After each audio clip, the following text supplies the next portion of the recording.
Together here.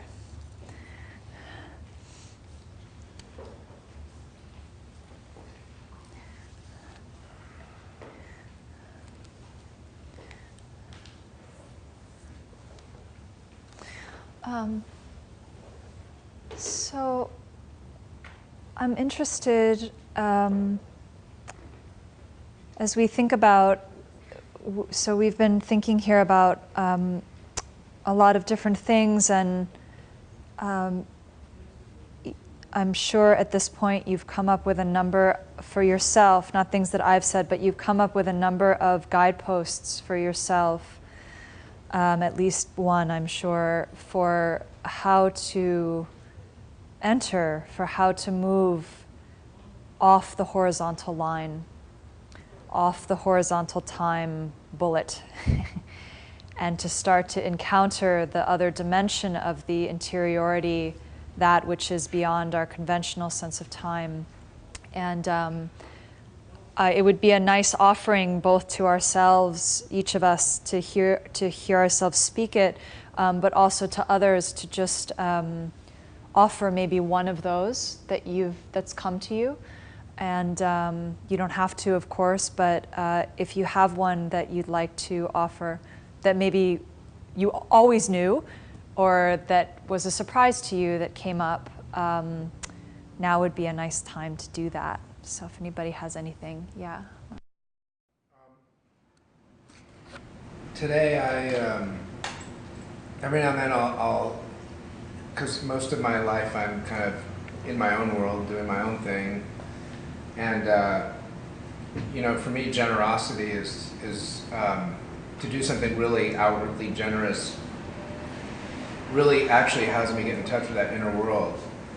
And it is similar to a place of peace when I am meditating, when I'm having a more focused meditation. And so this morning I was at Starbucks and I was in line, and I bought the guy behind me a cup of coffee. And he held the door open for me as I walked in, and I'm sitting here deliberating the whole time about, should I buy this guy a cup of coffee? And I do that occasionally, and so I did it, and it was like my heart started racing, like I got all nervous and uncomfortable, but because I was breaking my own reality, like normally I go to Starbucks, I buy my coffee, and that's it, So, and I had a whole different experience after that, and then they started playing this really cool song at Starbucks, about friends. It's a song that we all know. But I was having this whole other, that song, Call on My Brother. So that started playing, but that was to me, that was the inner world. The inner world became outer world all of a sudden, all of my worries were gone. And I noticed that, I took notice of just that simple act brought me to this inner space that, I felt free at that moment. Awesome. Some generosity. Say that the courage to have alone time. Sometimes you, in a family unit, it's hard to sometimes do that. And have that. Try to do that. Wild woman howling at the moon. You had mentioned not forcing your schedule on someone else. And I realized the importance when Jed's working, now that I work from home, to not just think about what I have to say to someone.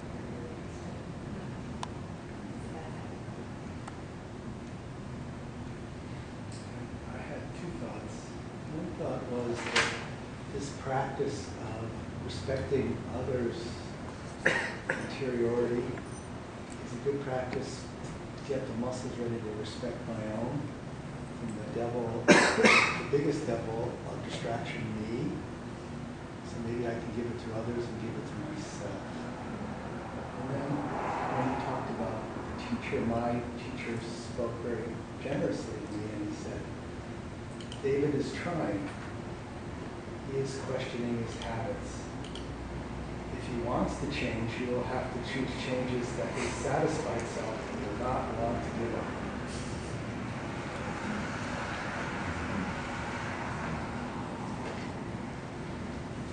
I appreciate boredom and how that fits into the idea of timelessness. Because for me, so often it feels like boredom is time wasted. And, you know, when you're in that space of time, you feel like your time is very limited. But when you can see boredom from a place of timelessness, it doesn't have the same feeling of something being wasted or lost. And therefore you're not bored. Right. I'm trying to get that.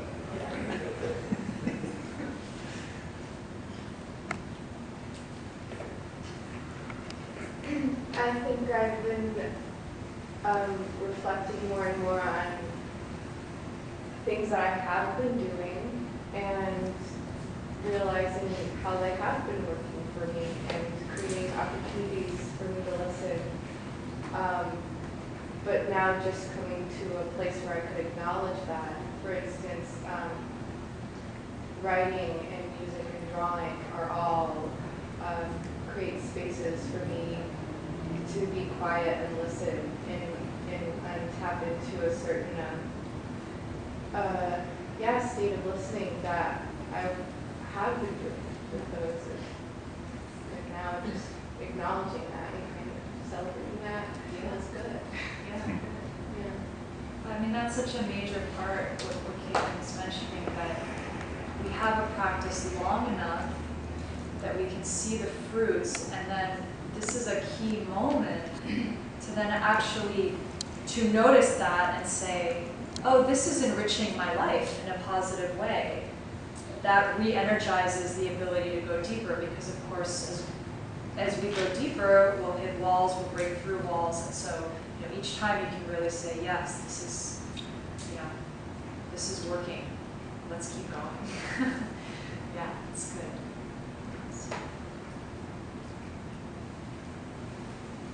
When you asked how our guide would describe our listening, I felt it was really easy for me to answer that question, and it hadn't been previously, and I think it was the shift in perspective.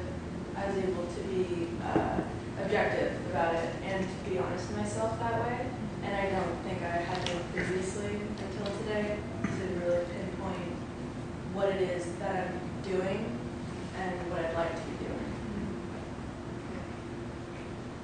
So just to note, that is actually a traditional practice where you sit with your guide and you try to see yourself the way your guide is seeing you.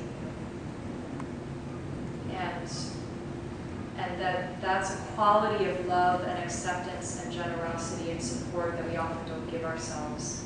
First, you want to actually have a guide that has that quality. That's the type of spiritual guide you would want, so not someone who's like, you're a big loser. Why aren't you listening to that? We already have that guide. We already do that plenty on our own. So obviously you had the right guide there, right? Yeah. So just to say that what Alexandra's bringing up is, you can use that practice if that little question opens something for you. That's a day-long practice, a lifelong practice, to try to join yourself, as I said, to become the guide in that way, that you see yourself the way the guide is seeing you, and you meet that high self.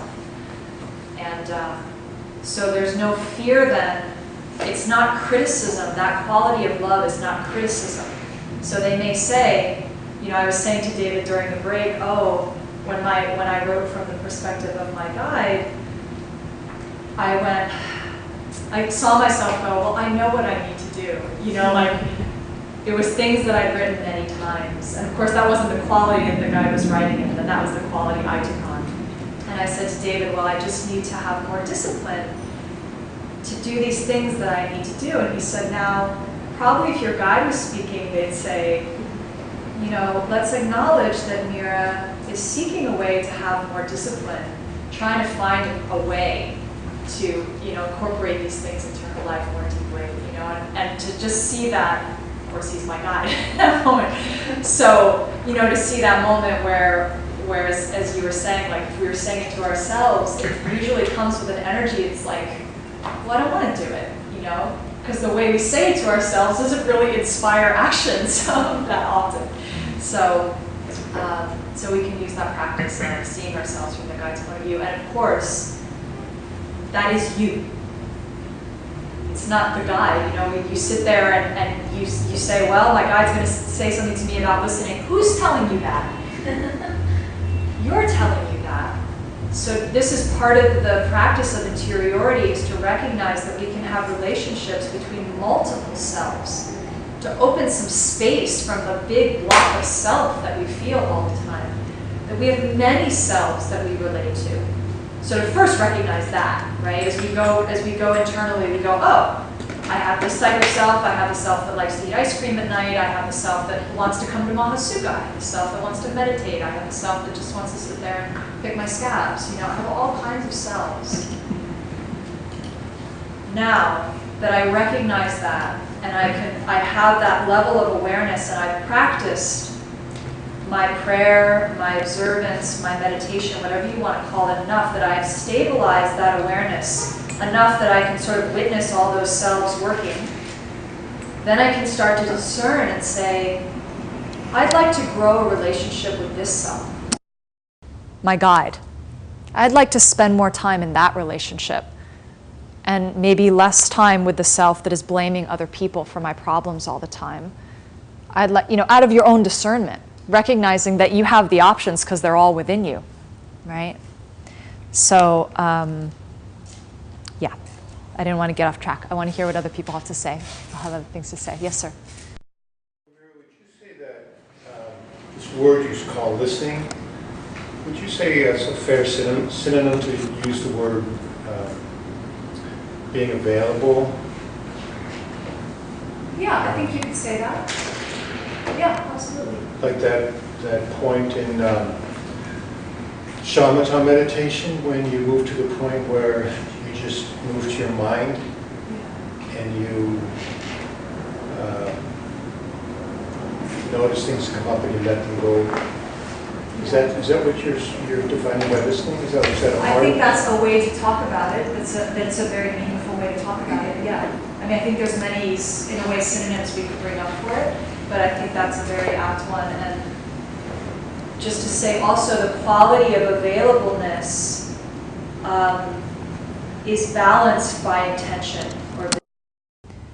So if we're just available, sometimes we can get lax. So part of, and you know, this, if you're studying meditation, you're practicing that balance. But just to say for everyone, that with the availability, which is absolutely necessary to your development as a human being, your openness, your availability, there should also be a vision for where you want to go for yourself. So that you're not just available to anything, right? So I say like, oh, you know, like why don't you try this, try that? You know, it'd be better if you did this, and you know, then we get the people who sort of go, oh yes, oh no, I should do that, oh, right? And that horizontal line keeps going because you get pulled to all these places. You're so available, you just keep going wherever, right?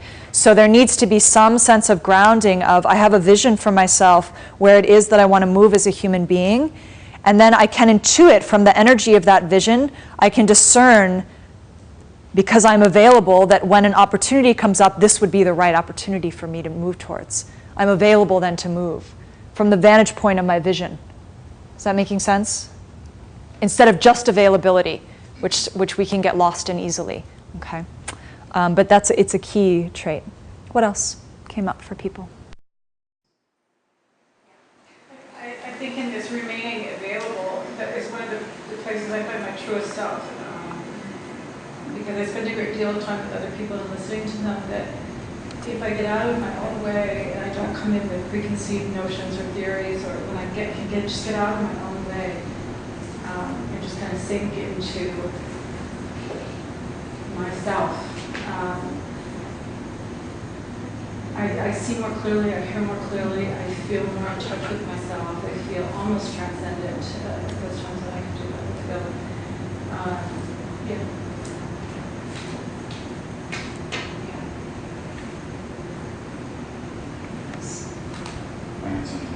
also asked us to write down our perception of our barriers. And at first I wanted to write down that I had a lack of, and then I corrected myself, and I was like, well, it's a perception of insecurity and passivity that prevent me from practicing the way that I would like. It's kind of a thing that's going on in my life right now that I have no like physical space to practice, and it really causes me a lot of grief because, you know, on the one hand, I'm aware that the ultimate place for me to practice is here, you know, so I've been trying to bring my practice into my life and find little spots of mindfulness and silence and stuff like that, but it's become clear to me that it really isn't the most compassionate thing for me to settle for that. And you mentioned a sitting place, and I thought, well, I should be more aggressive in trying to find some place to practice, you know, like an actual place that's like safe and secure that I can do that. Yeah. Yeah, you know, and you can go to a public park or the beach or something, and, you know, where most of the time people don't stop and bother you unless they know you, right? And again, if someone does, to have that kind of confidence to say, you know, or just to go. Great. Anything else you want to offer? Within the listening, not to, like, sometimes you hear a song and you're like, oh, I know that song, you know, and you kind of write it off and you don't really take it in when you hear it again.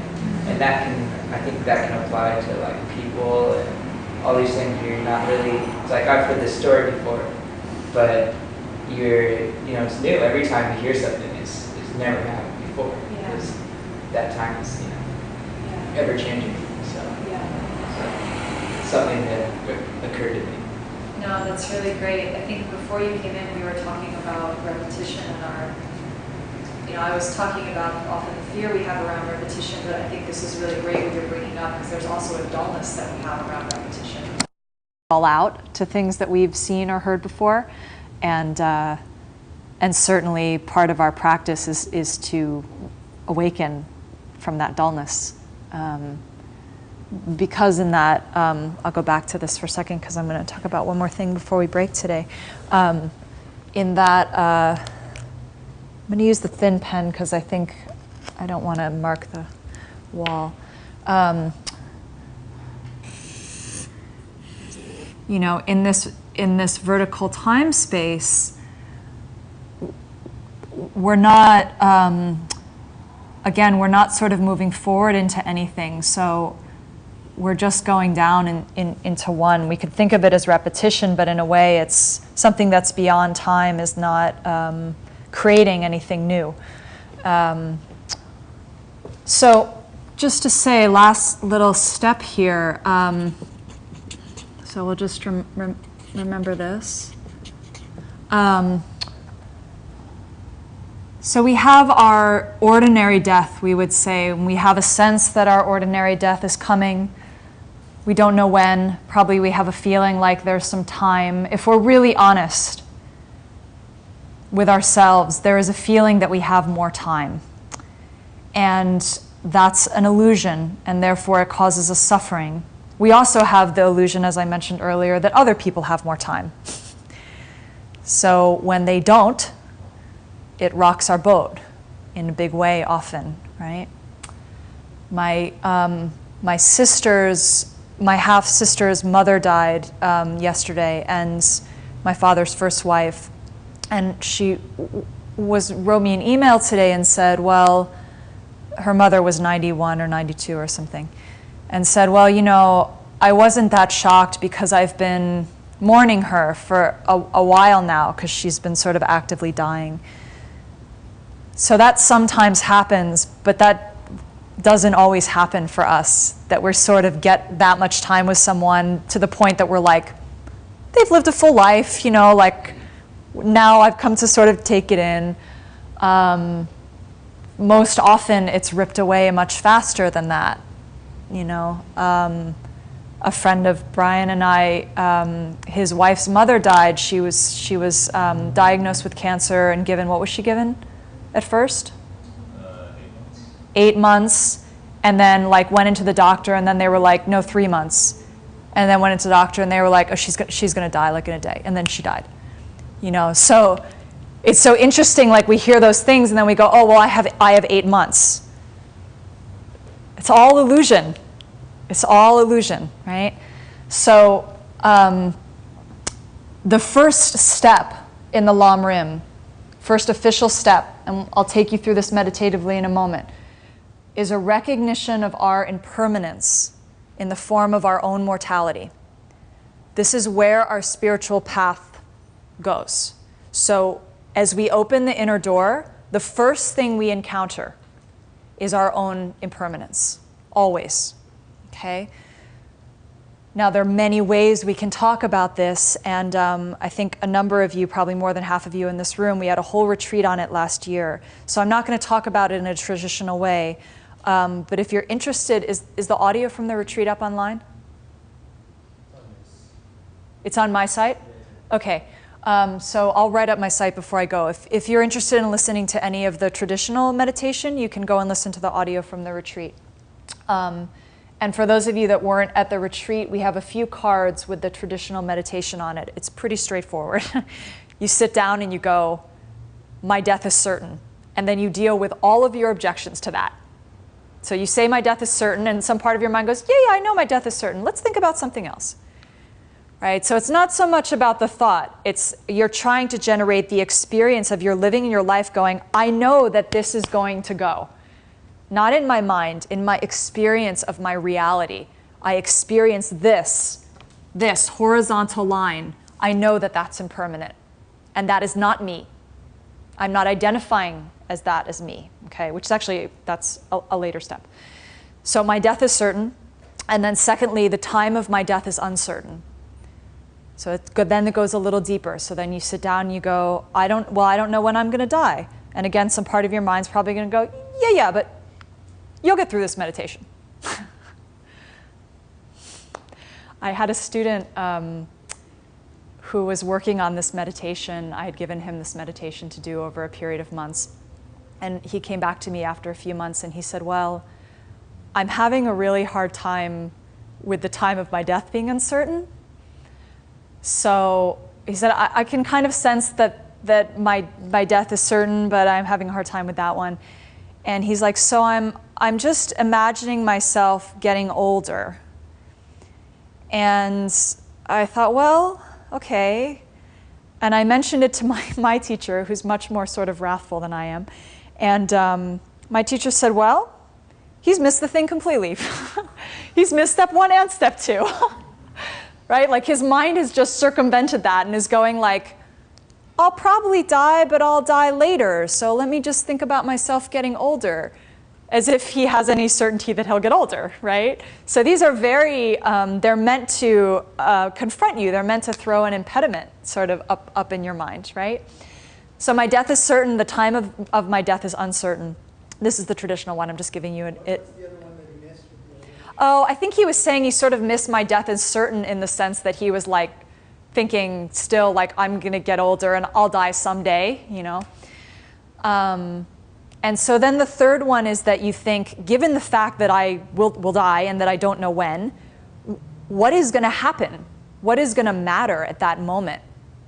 What do I think is going to matter? Meaning, if I look at this moment, at the moment of my death, this is now where I'm focusing, right? Instead of like wherever I am in my life. So from that vantage point, that could be a minute from now, how do I want to live in this time that I have? What do I want to do? And that, I mean, that's a very provocative question again. You know, it calls up all kinds of things. How do I want to live my life? What really matters? What are my priorities? How do I want to be with other people? What do I think is going to happen after this? You know, do I think that this is the end, or am I beginning to sense that there might be another stream that I could identify with, right? So that's the traditional one in short form. What I wanted to talk about today, before we break, is that when you open the inner door, whenever that happens, and you get off this horizontal line, which is this self that has a birth and a death, right? You will naturally, not in your ordinary death, but there is a type of death, because you leave this line. So in the Lam Rim, the first thing that happens, and we'll do this meditatively, as you open the door to the castle, is that you see your dead body. It's sort of like, welcome to the castle, the magical spiritual castle. Here's your dead body, right? And this is saying the person that you were just before you opened that door is dead. And that's actually a great liberation. So then the whole rest of the process of the Lam Rim is a rebirth. So our spiritual process, as you find it in any tradition, has a death and a rebirth in it, okay? And the idea is that you practice and you stay conscious through your own death and rebirth, instead of just letting the ordinary line take hold and going into your ordinary death and then who knows, right? I won't even posit what may or may not happen from there, okay? So we can recognize that any time we go into the inner door, we have experienced a type of mortality. We are, and I'm framing this in a positive light because I think it's very positive. You are in touch with your possibility for transformation. You are an impermanent thing. You are a fluid entity. You have power over where you're going to direct yourself, okay? So we can also, we could look at this line of Mahakala and all of these other lines I had earlier, right? As not just other lives or other people in our life, but other selves that you've had. So, there was the me before I went to grad school, there was the me before Mahasukha, there was the me before I moved to Ojai, and each of those is a type of death. Each time one of those transformations happens, it's a type of death, right? And then there's a rebirth into a new self, okay?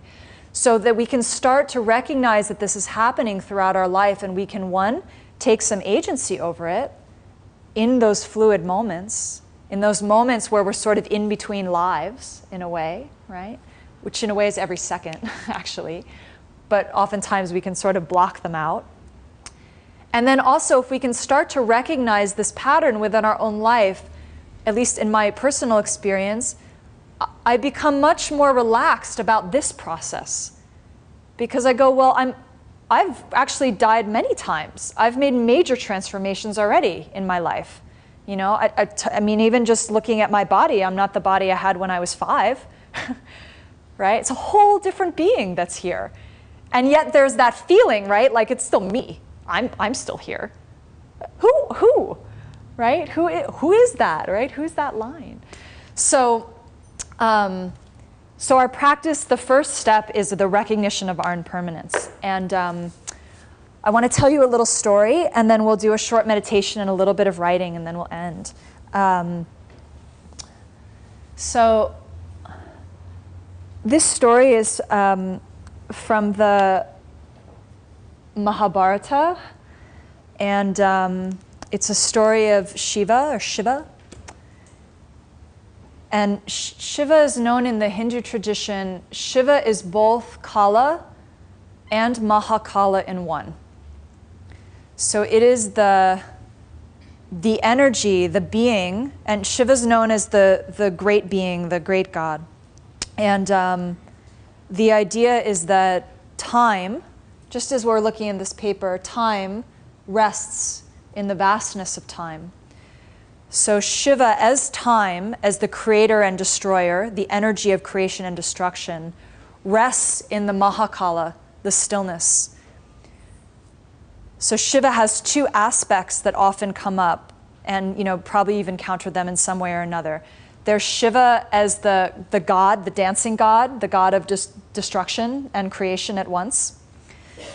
And there's Shiva as the yogi, the stillness.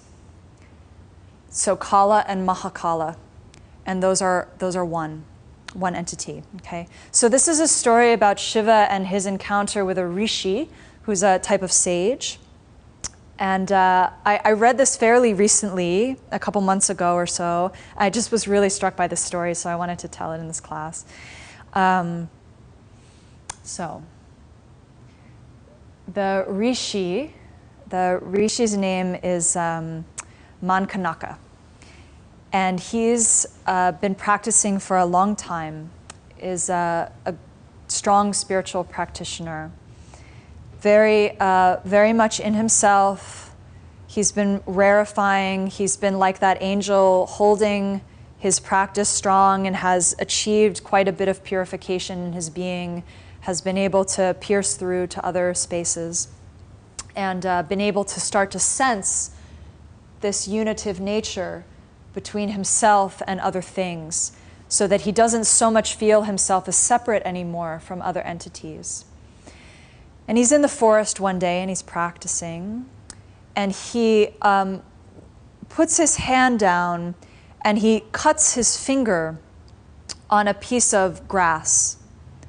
So he must be quite sensitive because he cuts his finger on a piece of grass. Maybe it's a piece of dry grass. But anyway, he slices his finger open and he looks at his finger, and his finger starts to drip not blood but plant sap. And he recognizes that he's rarefied his being to such a degree that he's no longer experiencing himself as a blood being, as a mortal being, but he is in communion. He's been eating plants, he's been taking in their nourishment, and that he's actually seeing that. And he's at that level of communion, right? So he gets really turned on by this, really excited. And he starts to dance, and he starts to sort of whoop with joy. And all of the animals in the forest and all of the trees are also totally turned on by him. There's like this kind of charged excitement and energy happening, and so the whole forest starts to dance. And the gods look down, and they say, "Oh, this is a problem." And they call Shiva in, and they say, "Shiva, you got to go take care of this, all this dancing that's going on down there, all of this sort of self-absorbed joy, you know." So it'd be one thing if there was joy that was other-absorbed, but the joy that was going on is, Mankanaka sort of saying, "I've reached this state. I'm amazing." I'm so happy, I'm so exuberant, like look at what I've done, right? And of course that's real joy, but it's turning back in on himself, right? So they call Shiva, and it's very beautiful. It says in the text that Shiva appears, God appears, right? The divine appears to the disciple, to the practitioner, in any form that is useful for them. Which is beautiful to think about, right? So as we go through our day, the forms that are coming up could be God, could be the divine appearing to help us, right?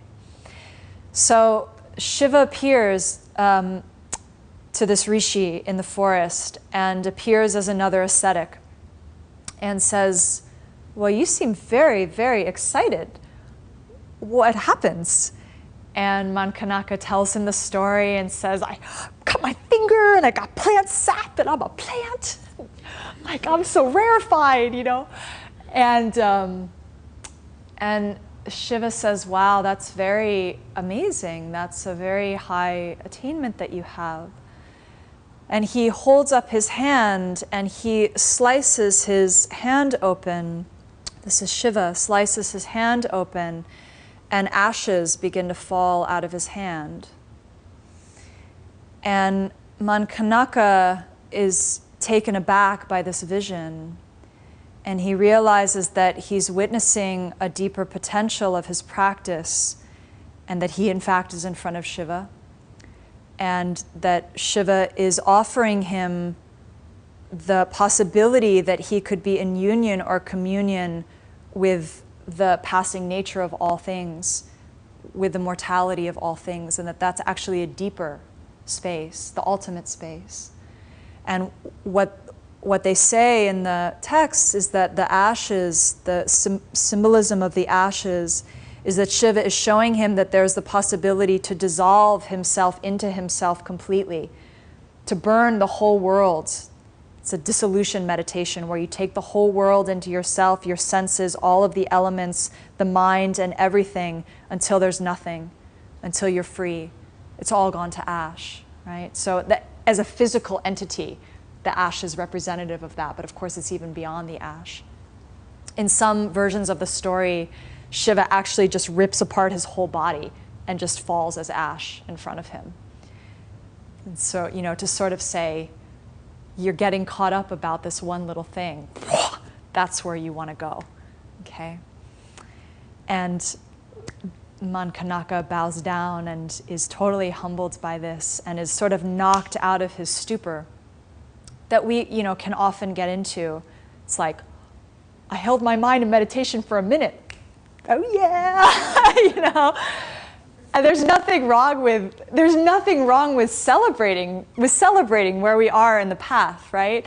The challenge is when we get caught up in that to the point that it stops us from our progression forward, which is what the gods were sensing had happened to this sage, is that he had gotten so overwhelmed by his own potency, his own step, that he was sort of locked now. He was blocked from his own path. So sometimes we can see that our own successes can be co-opted by the horizontal line. So our sense of going into our inner self gets co-opted by the horizontal line, and we're like, oh yeah, I did that. And then we're just back on that. That's going to go right into death. And the gods are calling Shiva and going, get him off of that. Help him. He's back on that line. And the way Shiva does that is goes, go to ash, right? And Mankanaka's mind goes right out of the horizontal line and goes back into his path, knows that he has more to go.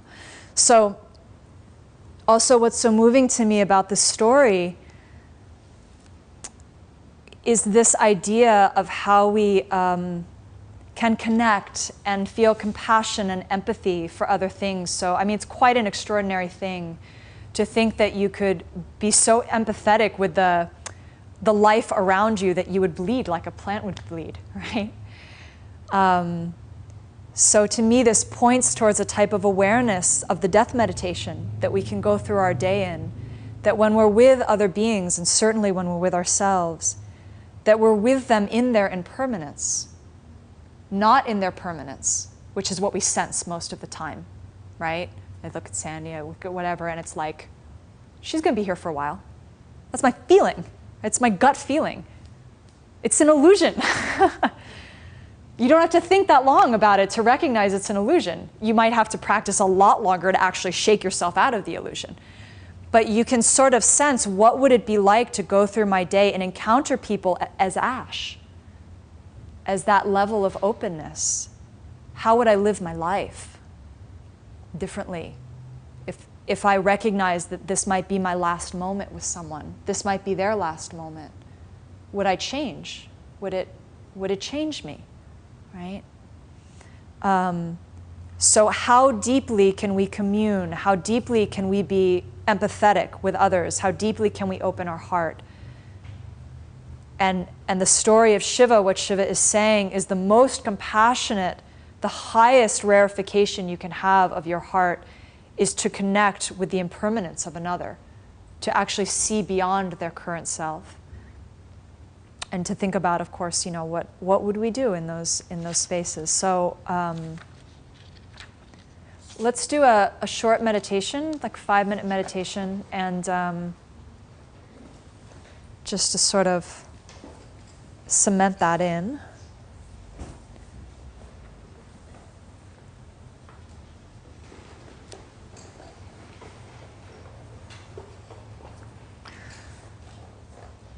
So we'll take a minute, close your eyes, take a few deep breaths, do what you can to bring yourself. There's been a lot of talking, it's a little bit hot, so see what you can do to bring yourself into your awareness, your vivid awareness. If nothing else, I always think to myself, well, we're going to be done in 10 minutes, and somehow that sort of wakes me up a bit more. That's probably the most banal way. I'm sure you all have more sophisticated ways, but let's take a minute and bring ourselves back awake.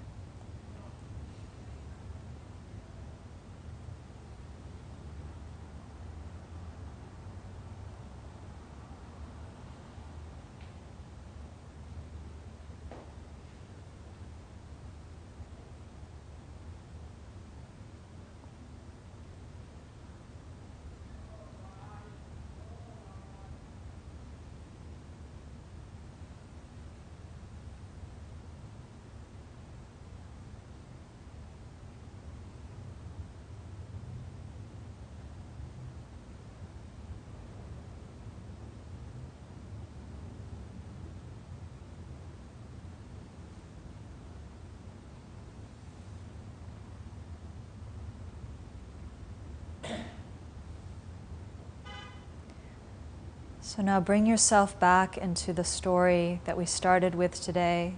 So recall the image now of you standing with your guide in front of the entrance door to the great castle. And it might look different to you now. The whole image might be different, fine.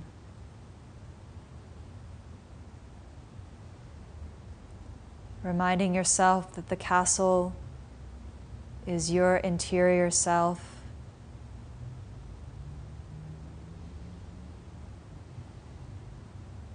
It is the dwelling place of your true reality, your true nature, and that you have the great fortune in this life to have found some kind of guidance, to have recognized your fortune enough to bring you to stand in front of this door, and that you are at the threshold of penetrating through illusion and closer to the truth of reality of your own nature, and therefore peace.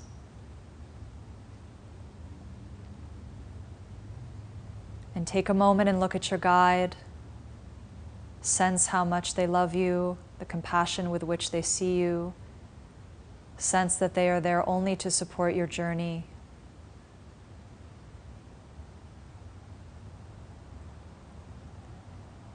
And then take a look at the door and let the door open, the door to this inner space, to this castle. And cross the thresholds into the first room.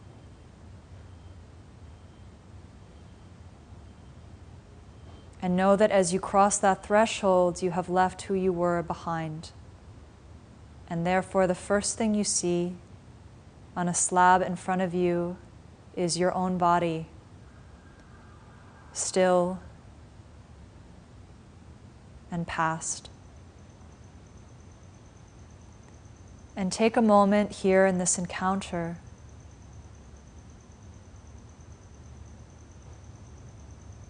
and see if you can feel the truth that your being that was on that horizontal line is impermanent.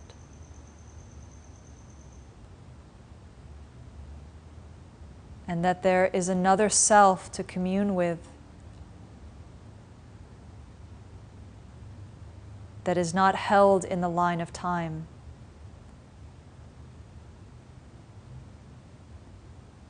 And so rather than feel fear or trepidation at your own death, your own mortality, you might feel the great opportunity that you have here, the sense that momentarily you have freed yourself to explore other options of who and what you might be.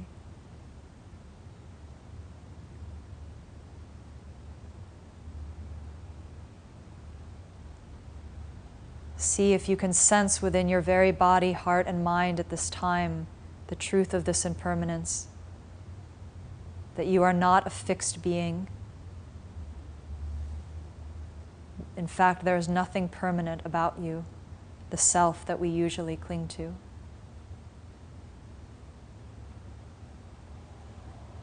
And make an intention, a prayer, that it can just fall away.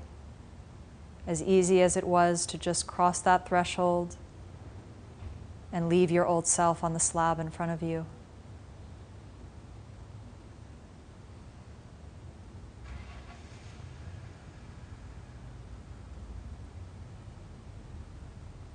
And then take a moment and think to yourself, contemplate, reflect in this inner space.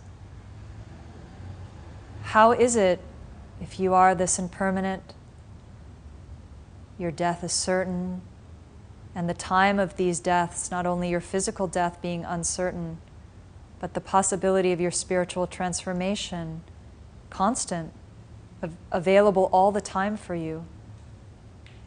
How do you want to live your life now? Maybe you could just think about, as you leave this class today, the last part of this day. How would you like to live the rest of this day?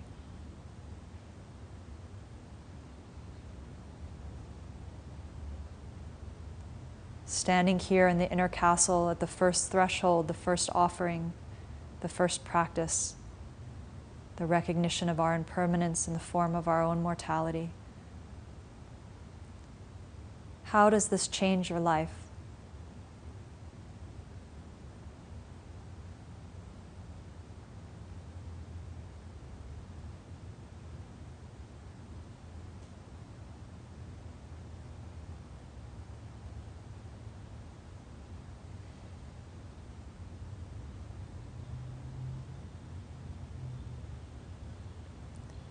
And you might also ask yourself, how can you remember this?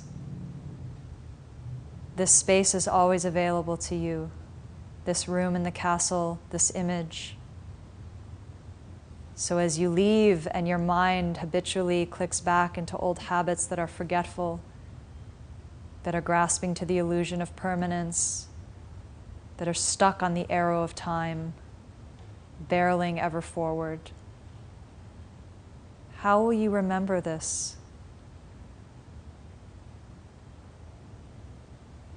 What can you do not to forget?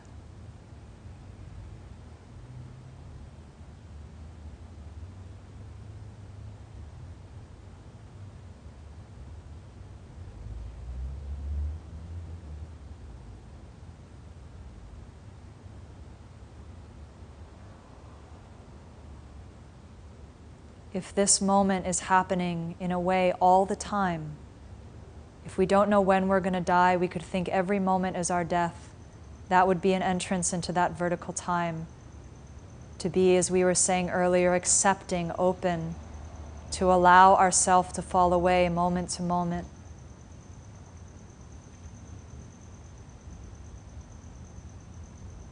How would we live our life then?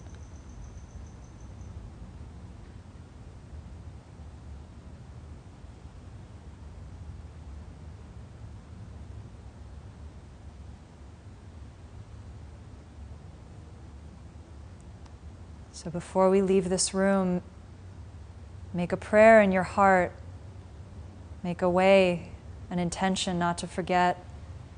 You might take a look at your guide. Your guide is always with you as you go through this castle, go through this process. Know that they're there to remind you when you forget. All you need to do is call up their image, or call up the sense of their presence, and you can be reminded of your highest intentions.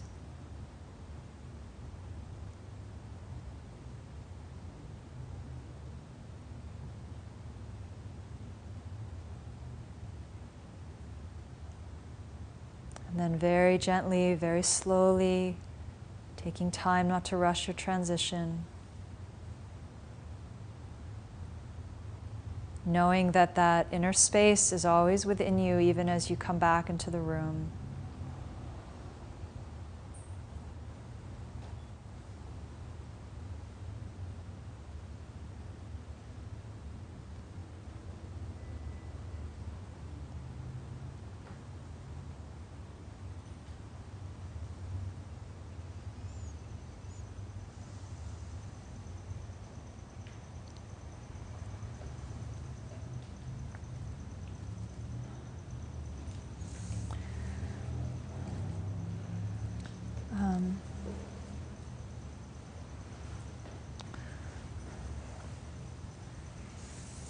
If it's useful for you in this last minute, if it's useful for you to jot down, if you think you'll forget, your way is not to forget, you might want to jot them down. So we're going to meet again in a month. This series meets every month. And you can see online where that is at mahasukha.org. The next class, the next stage in the Lamrim, so when you encounter your death, after the death is a passage through the underworlds, which we all go through on our process to rebirth. So the next class will be, I'm really excited about that class. It's all about the underworlds and the journey through the underworlds that we go through and how to make use of those times and those spaces, and how to help others as they go through those spaces.